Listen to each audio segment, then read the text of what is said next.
বর্গ কিভাবে আপনি 5 সেকেন্ডের মধ্যে বার করতে পারবে এটা আজকে আমরা শিখব।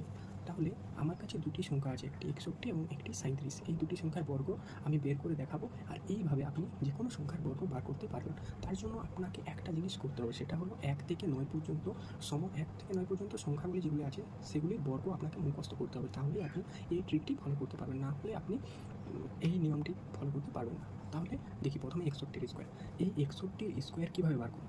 প্রথমত 61 স্কোয়ারের মধ্যে যে 1 আছে, 1-এর স্কোয়ার আর 6-এর স্কোয়ার আমাকে জানতে হবে। তাহলে 1-এর স্কোয়ার কত? 1। কিন্তু আমি 1 শুধুমাত্র 1 লিখবো না, তার আগে একটি 0 দিয়ে লিখবো, মানে দশক সংখ্যা আমাকে লিখতে হবে। তারপর 6 আছে, 6-এর স্কোয়ার হয়ে গেল 36। এটি হলো। এরপর আমাকে করতে হবে 6 গুণিত 1 গুণিত 2, এই যে তিনটি সংখ্যা, এই তিনটি সংখ্যার গুণফল কত হলো? 12। এই 12 আমাকে এখানে দিতে হবে, একটি সংখ্যা কেটে পড়ে এখানে আমাকে 12। এরপর এটি যোগ করতে হবে, এটি যোগ করতে এরপর এটি যোগ করলে হবে 1, 2, 7, 3। এটি হলো 61-এর বর্গ।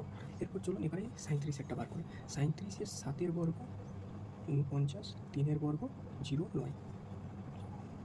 তাহলে এরপর আমার এটার গুণ করতে হবে, 3 গুণিত 7 গুণিত 2, একটি ঘর কেটে পর 42।